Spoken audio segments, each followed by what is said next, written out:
You cannot claim to be the United Nations while disregarding the voice of 54 nations. It is not possible. Africa is no longer willing to wait on the margins of global governance while decisions about peace, security, and development are made without our understanding, without our perspectives, and without our voice. Africa's exclusion is not only unacceptable, unfair, and grossly unjust, it also undermines the very credibility of the United Nations, this organization. Africa dominates most of the Security Council agenda, provides some of the largest contingents of UN peacekeeping forces, and bears the heaviest costs of instability. Yet we remain the only continent without a permanent seat at the main table where decisions about our destiny are made. At this 80th session of the United Nations General Assembly, I'd like to speak about Africa's role in the future of this organization. However, it's impossible to do that without first considering the collective role that Africa played in its founding, which was small and relatively insignificant. Of the 51 member states involved in the founding of the United Nations in 1945, only 4 were African: Egypt, Ethiopia, Liberia, and South Africa. It is important to point out that the United Nations came into being in the aftermath of World War II because of the inability of its predecessor, the League of Nations, to avert a large-scale global conflict, which had been its guiding purpose when it was founded in 1920 at the end of the First World War. Out of the 42 founding member states of the League of Nations, only 3 were African: Liberia, the Union of South Africa, and Ethiopia. Egypt was to join later in 1937. Africa's overall participation in the organization's founding was minimal and relatively unimportant. That's because before all the other talks and meetings, representatives from a group of 14 nations gathered in Berlin for a series of discussions that began in 1884 and which led to the partitioning and formal colonization of the African continent, which is also called the Scramble for Africa. It has famously been written that past is prologue. Well, in the past, the majority of the 54 nations that now comprise Africa were never offered a seat at the table where plans for a new world order were being drawn. But, Madam President, as fate would have it, the tables are turning, and Africa's role in the authorship of whatever is yet to come for this world is going to be huge, and it will be consequential. According to this organization's own projections, by the year 2050, more than 25% of the world's population is expected to come from the African continent. Additionally, by 2050, 1/3 of all young people aged between 15 to 24 will be residing on the African continent. So you see, the future of this world is African. Allow me to say this once again a little louder for those of you in the back. The future is African.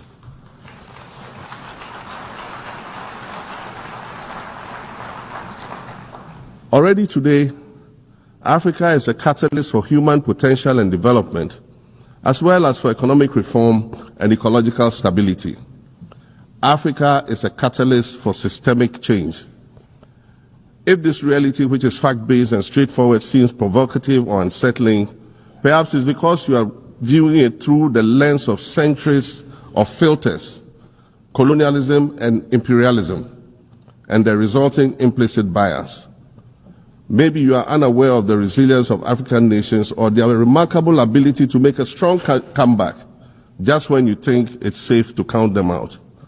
That is what is happening right now in my own country, Ghana.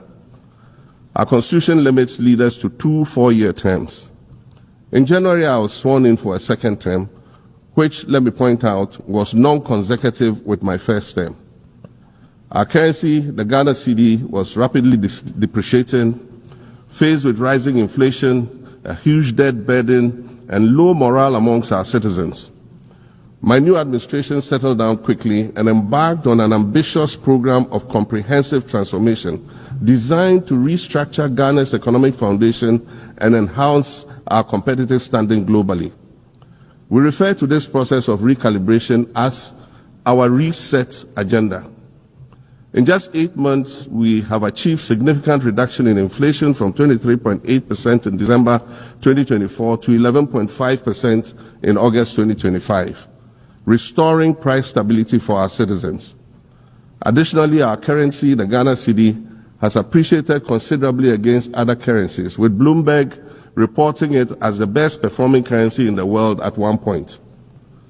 Our improved sovereign credit rating reflects increasing investor confidence in our economy, and our 24-hour economy initiative promises to transform our economy.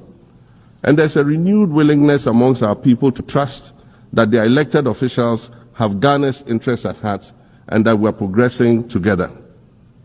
Madam President, I believe that in honor of this milestone celebration, the United Nations should also embark on a process of serious recalibration and establish its own reset agenda. Since the organization's founding, the number of UN member nations has nearly quadrupled. And quite frankly, it is not the same world that it was back then when the UN was formed. I mentioned earlier that I began my second non-consecutive term as president this past January. My first term ended in January 2017. In that span of time, 8 years, the world has changed with such ferocity. My first days in office after my return felt as though I had just awakened from a Rip Van Winkle-style sleep. Now, no, that was only after 8 years. Imagine then what it will be like after 80 years since the founding of the United Nations. In 1945, the sun had not yet set on the largest empire in history. The most common mode of international travel was by sea. The personal computer had not been invented, let alone made portable. And television, a new convenience, was still in its infancy, albeit in black and white color. Relations between the US and the Soviet Union were turning frosty, with Winston Churchill declaring that an iron curtain has descended across the European continent. Fast track 80 years on. In today's world, hundreds of thousands of commercial flights take off and land every day. Libraries have been digitized so that volumes of literature can exist on a small device, small enough to fit inside your pocket. We live in a world of cryptocurrency, artificial intelligence, social media, the internet and its dark hidden dungeon of the dark web, all of which carry a potential threat to global peace and security. Climate change is real, and we're fighting a losing battle against the loss of Maldives and other island nations to the rising sea level, against the loss of Timbuktu to desertification and the Amazon forest to global warming and deforestation. Madam President, the UN Founding Charter is outdated when it comes to representation in this August Assembly. The most powerful post-World War II nations are still being rewarded with an almost totalitarian guardianship over the rest of the world. And yet, the first sentence in Chapter 2, Article 1 of the UN Charter declares that the organization is based on the principle of sovereign equality of all its members. If this were true, and was the case, a continent as large as Africa, with its numerous UN member states, would have at least one permanent seat on the Security Council.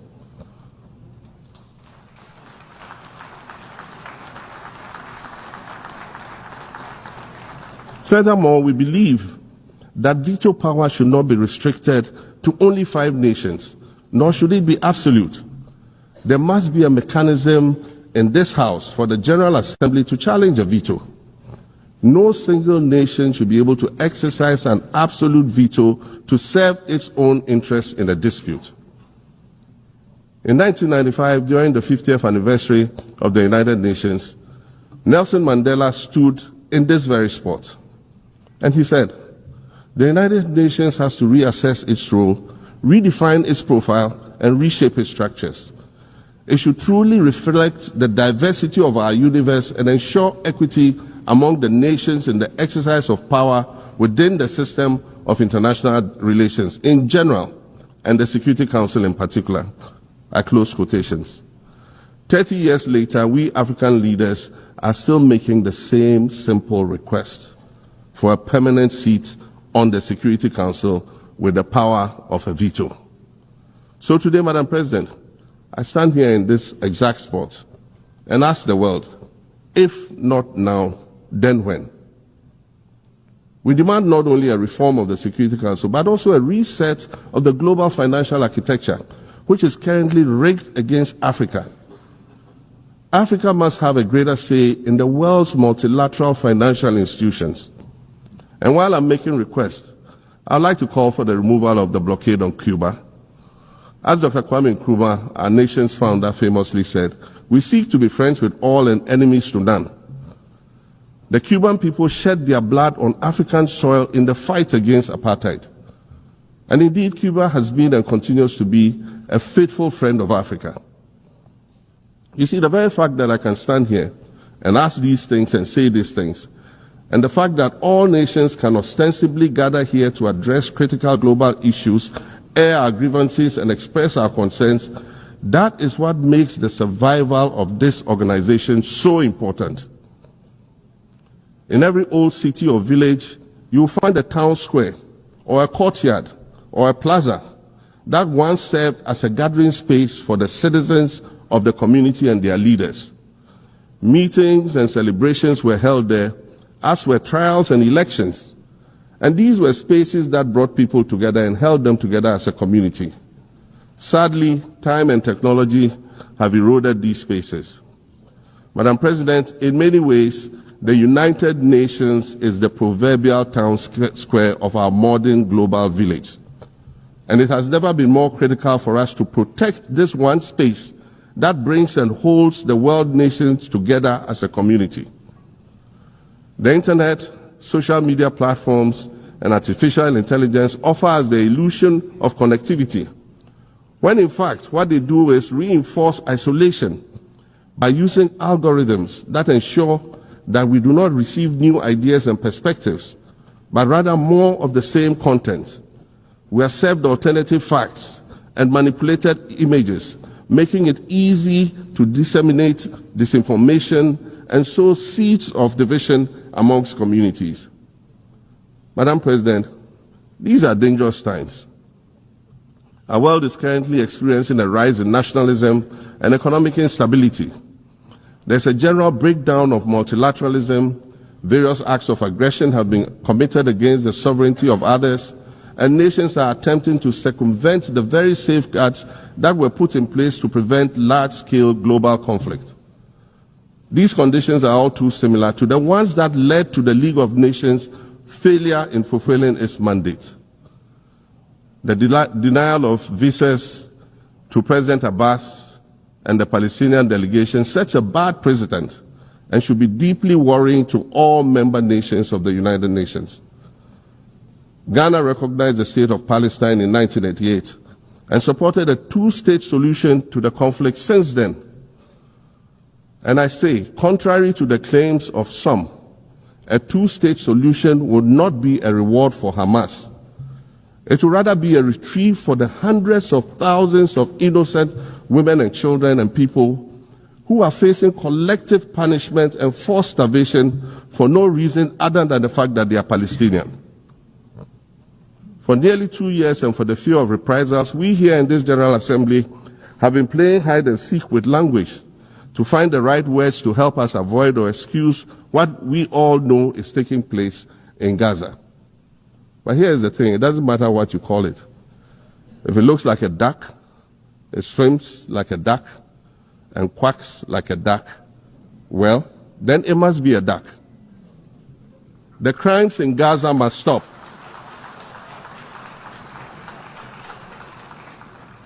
The crimes in Gaza must stop. Madam President, I also want to draw particular attention to the conflict in Sudan, which this body has described as the world's largest humanitarian crisis. 12 million people have had to flee their homes. And when we speak of migration, we refer to the 12 million new Sudanese refugees, whom we as a global community should be willing to assist in much the same way that many member nations readily assisted new refugees coming out of Ukraine. Let's dispense with the euphemisms and dog whistles and speak frankly. It is not a mystery that when leaders of Western nations complain of their migration problems, they are often referring to immigrants from the global south. But many of those immigrants are climate refugees. And interestingly, the global north emits 75% more greenhouse gases than the global south. However, the effects of climate change are more severe in the global south because we lack the resources to address them effectively. And so when the desert encroaches on our villages and towns and they become unlivable, we are forced to flee. Warsan Shire, a Somali-born prophet, a Somali-British poet born in Kenya to Somalian refugee parents, was London's first youth poet laureate. She writes in her poem titled Home. And it says, you have to understand that no one puts their children in a boat unless the water is safer than the land.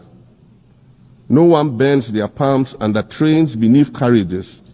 No one spends days and nights in the stomach of a truck feeding on newspaper unless the miles traveled mean something more than just a journey. Madam President, we cannot normalize cruelty. We cannot normalize hatred. We cannot normalize xenophobia and racism. If we're going to tell a story, let's not tell it slant. Let's tell all the truth. When we speak of migrants, we speak of Mami Ewusi Mensah Frimpong, a judge on the U.S. District Court for the Central District of California. She's the first black female judge on any of California's 4 federal district courts. She was born here in America to immigrant parents from Ghana. We speak of Peter Bosman, a medical doctor in Ghana who moved to the town of Piran in Slovenia in the 1980s and later became the first black mayor of Piran, the first black mayor in Slovenia and in the whole of Eastern Europe. We speak of T. Michael, the iconic Ghanaian Norwegian artist and designer. And of course, we speak of the late Kofi Annan, former United Nations Secretary General.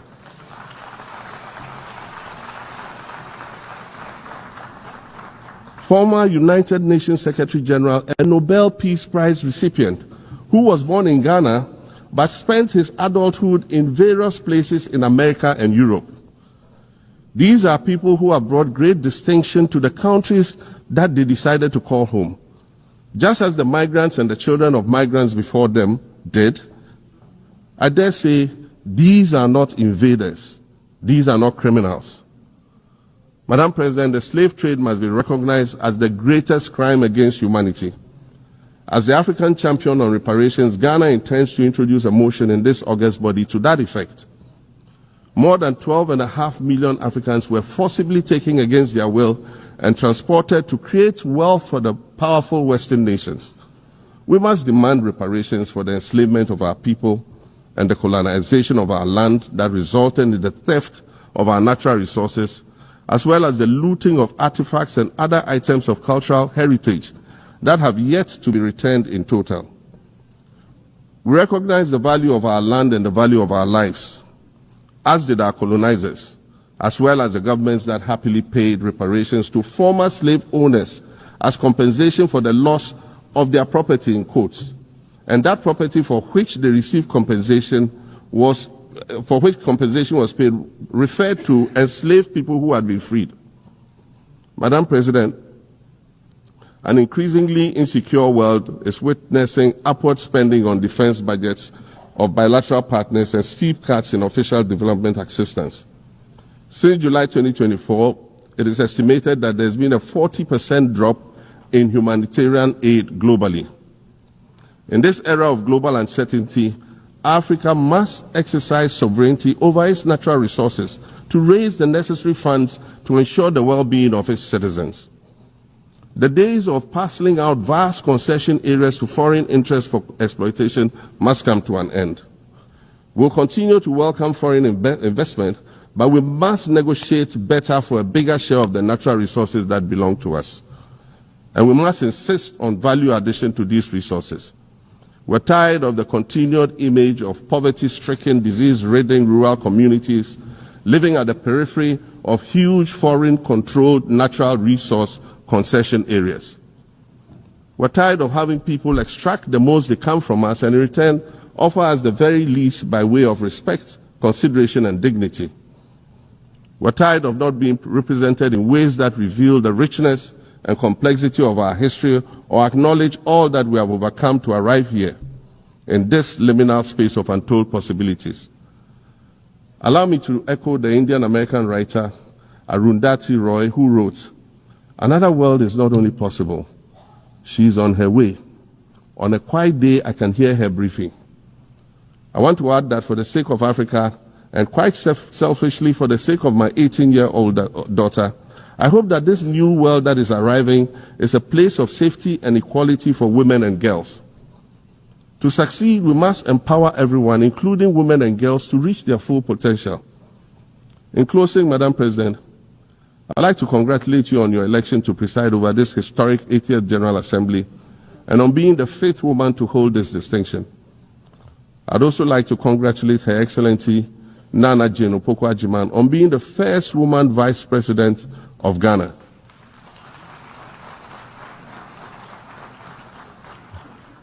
Now every Ghanaian girl knows the heights to which she can ascend. Words matter, but issues of representation matter even more, which is why Ghana looks forward to the appointment of a woman as Secretary General of this organization in the near future. Madam President, Your Excellencies, I thank you for your kind attention. Please, God bless you. You actually speak the mind of millions of African youths. How long are we going to remain this way in Africa?